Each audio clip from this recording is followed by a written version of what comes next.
Another area for improvement is that the client doesn't consume a lot of carbohydrates and proteins, so therefore they're not getting a healthy and balanced diet. As we know, they've been having lots of sugary drinks and snacks, although they eat 3 meals a day. They don't eat a lot of protein and carbs, and they need that to achieve their goal of toning and building muscle. So that's something that they need to incorporate in their diet.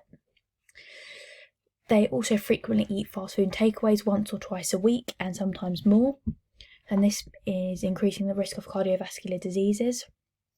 So we would aim to try and decrease this to maybe one takeaway a month or one every 2 weeks, gradually, or make healthier choices, healthier takeaway options, or cooking takeaways from home, homemade takeaways, which use much healthier ingredients.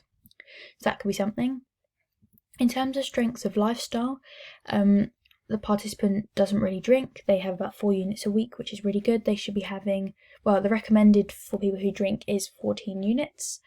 So that's really, really good. She's not at risk of any cardiovascular diseases. And she sleeps for 9 hours per night.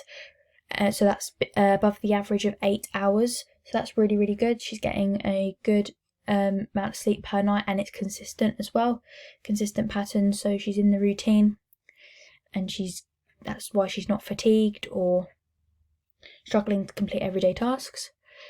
However, an area for improvement is that she has very high stress levels. She rated them as a 9, and when she's stressed from college, COVID, and social pressures, she turns to smoking, and especially during lockdown, she has resorted to smoking as opposed to going to the gym, because obviously gyms aren't open during lockdown, and she struggled to find coping strategies that she can use.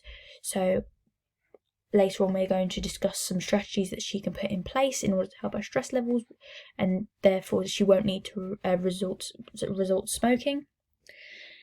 She smokes around 5 to 10 cigarettes per day. At the moment, this isn't too much of an issue, but as we know, people who smoke more regularly start to become more addicted to it, and they increase their amount of cigarettes they're smoking per day. And that then has an effect on long-term complications and higher risk of diseases to the lungs and heart. So we would ideally like for her to stop smoking, and she would as well. She didn't ideally want to smoke in the first place, but due to social pressures, the reason, and stress levels, that's the way she has decided to cope with it. So in the long term, we would be ideally hoping for her to give up smoking completely, and then therefore those risks of diseases would be significantly reduced to potentially none. And yes, we're going to introduce some new coping mechanisms to combat stress that the participant can use instead of smoking, relaxation methods that they can use, like breathing techniques or meditation apps they can use in order to calm themselves down, de-stress, and make them feel a lot more happy and stress-free. In terms of the client's physical health, they have no allergies, which is good. They have a good BMI, and this has the ability to be maintained. However, we are going to mention that in a bit more detail. And their waist-hip ratio and blood pressure, their waist-hip ratio was significantly good as well, but their blood pressure and heart rate were above the average, so they would need a little bit of work. But apart from that, it's all good. Areas for improvement, she has asthma. It's only mild asthma, but this could affect her ability to participate in endurance and high intensity exercise. And also the client is our main priority. Their health is, we have to protect them from harm, so we are not going to be doing any exercises that are going to make her asthma worse or make her suffer complications from that. So we're going to make sure that the program is suited to her fitness levels and to her ability, so she's not straining too much and she's not going to actually have long-term damage from it. In terms of the evaluation of the health screening tests of the resting heart rate, blood pressure, body mass index, and waist-hip ratio, the client's resting heart rate was still an acceptable reading within the parameters. So there is a parameter of 65 to 100 beats per minute, as some sources say, but I decided to go with an NHS source which said that Her heart rate, which she got of 80 beats per minute, was in the below average category. And so her resting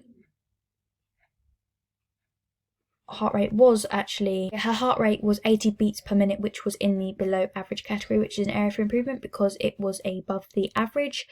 So it would be an effective way to do this would be decrease it by at least 9 beats per minute to move into the average category. So compared to client 1, client 2 heart rate was in fact actually higher, so they would have to be participating a lot more and making more lifestyle choices in order to see a difference in their heart rate. And by incorporating more exercise and high intensity would help to decrease that resting heart rate. But as we said, some sources say that 80 would be acceptable, so it depends on the credibility and which source you decide to use. In terms of blood pressure, the areas of improvement, her blood pressure was 130/90, which is in the pre-hypertension stage. So this has the potential to become more serious and move into a high blood pressure if not controlled. But it's actually the values that we've got for the systolic and diastolic pressure compared to the average of 120/80 isn't actually it's not significantly larger than that number. So it's a strength because it can be improved and managed. So we can easily quite manipulate this to bring it back down into a normal blood pressure category. But it's important that we make lifestyle choices so that we can ultimately prevent these hypertension stage from worsening.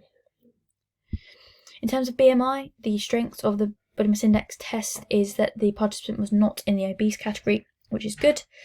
They were in the healthy weight category, which is excellent for their age group and their gender. The areas for improvement in terms of BMI, the worrying thing is it has a potential to move into the underweight category, as it was 19 and to be underweight was 18.5, so 0.5 has a potential to move. But it could also move into the overweight if the client continues to lead the lifestyle that they are currently leading. So it's important to maintain their BMI, as we said, by changing certain lifestyle choices so that we eliminate the risk of moving into the underweight or overweight category. For the client, I would like them to try and increase their BMI slightly, just from 19 to around the 22 mark, so they are more within the category rather than on bordering two categories.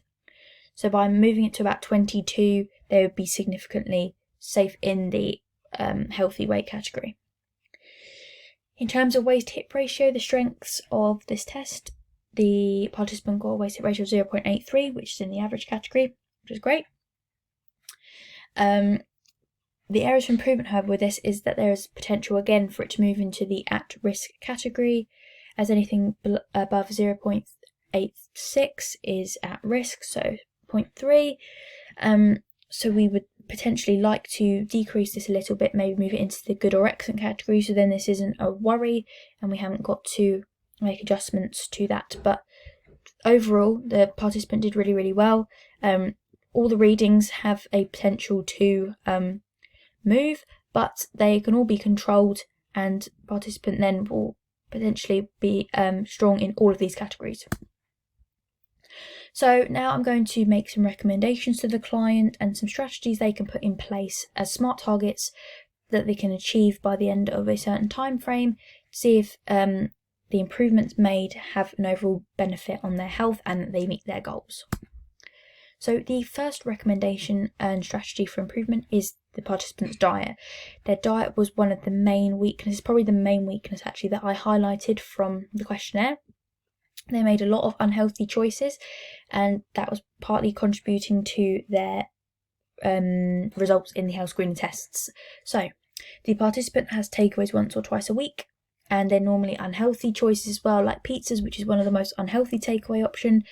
Fast food, not necessarily the best. They have a high calorie intake. They eat over 2,000 calories per day, which is why their NEAT is very, very high still, and they're not burning excess calories. They drink sugary drinks every day, at least 3 times a day, which isn't going to be good for their teeth and just their general health. And And they don't eat 5 fruit and vegetables a day, so they're not contributing to their overall balanced diet because they're missing out certain food groups, as well as protein and carbohydrate intake is low, so they're not having a balanced healthy diet. They do eat breakfast and 3 meals a day, but they are unhealthy meals full of sugar, salt and fats. For example, their cooked breakfast full of all these bad substances that we would try to substitute to get that all-rounded balanced diet. In terms of strategies, I advise the client to try to cut down on the number of takeaways that they had from once a week to once every 2 weeks, or even once a month, to make healthier takeaway meals from home. For example, you can make your own pizzas or make your own Chinese from home using a lot more healthier options with less salt, less of these unhealthy things, with more protein, more carbohydrates, which is good. And they can also incorporate in their diet more supplements and nutrients and vitamins, which will overall help their health as well. Calcium for their bones and reducing risk of diseases like osteoporosis and osteoarthritis is a big one. They need to aim to fill and have 1 portion of fruit and veg with each meal per day and try to increase each week. So eventually they're eating 5 a day. We'll probably monitor this over a month period to see how they're getting on. And they can do this by using an app or a diary to track progress of calories, protein intake, and 5 a day. So over the course of the week, tracking each day how much they're eating, what they're eating, whether they're eating 5 meal a day. And I'll be meeting with them every week to see how they're getting on and to implement targets if they're not meeting that, or push them even further to maybe have more than 5 a day, or just making more healthier choices in other areas as well. They can also try and substitute plant-based protein for meat 3 meals a week beginning this Sunday. So making sure each meal has meat within it instead of using some plant-based protein, as meat's going to have a lot more protein, and which is going to be more beneficial to them toning and building muscle. So try and do that 3 times a week and including the 5 a day with those meals, and increasing that to 5 days a week. So the client can also set a goal to consume no more than 2,000 calories per day, and then we would gradually decrease that over a 6-month period, every week decreasing it by 100 calories until they're eating less. Then we would review it all in 1 month with a consultant to see progress and to set targets to make adjustments.